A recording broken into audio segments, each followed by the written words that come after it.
If you're a Hackintosh user or a macOS power user, you know the struggle.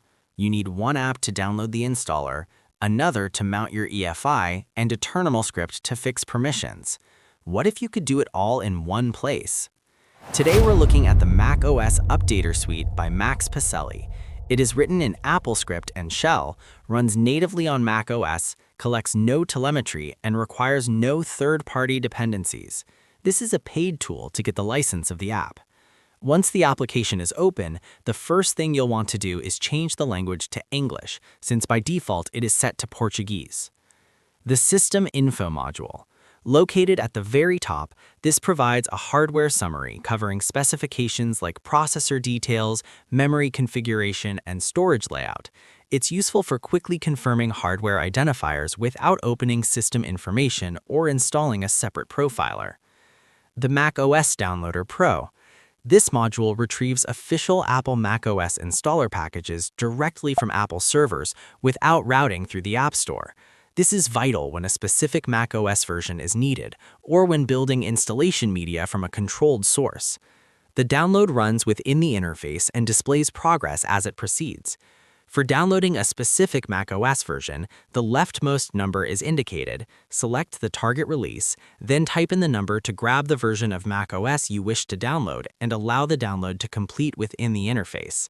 The resulting file can then be used directly with the Media Creator module to build bootable installation media.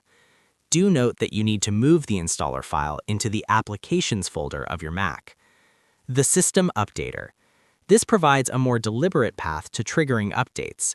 On standard Apple hardware, the difference might be minimal. However, on Hackintosh systems, an unprepared update can result in a black screen, file vault conflicts, or broken kernel extensions.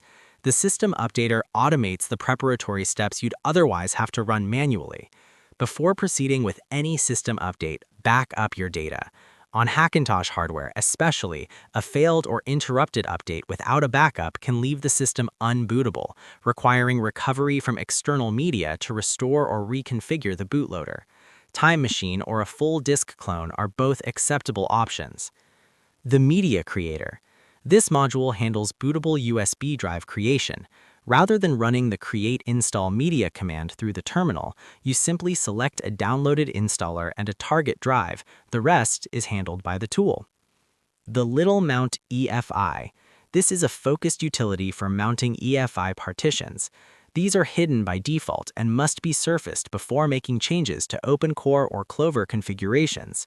Little Mount EFI reduces this to a single action, bringing the partition to the desktop where it can be accessed through Finder like any standard volume. Settings and customization. The last item on the list is Settings, where the theming comes in. You can set your preferred appearance, be it light, dark, or even the Matrix-themed look. You can also set custom text for your terminal app and change the background, with a live preview located just below. You can even toggle that Matrix theme quickly by clicking the dedicated button on the lower left of the app. This suite is best suited for Hackintosh users managing OpenCore or Clover, system administrators, and power users who want more control than the standard software update interface provides. The project is maintained on Max Pacelli's GitHub page, linked in the description. For anyone running an advanced macOS setup, the macOS Updater Suite is a consolidation worth evaluating. Thanks for watching, and I'll see you in the next one.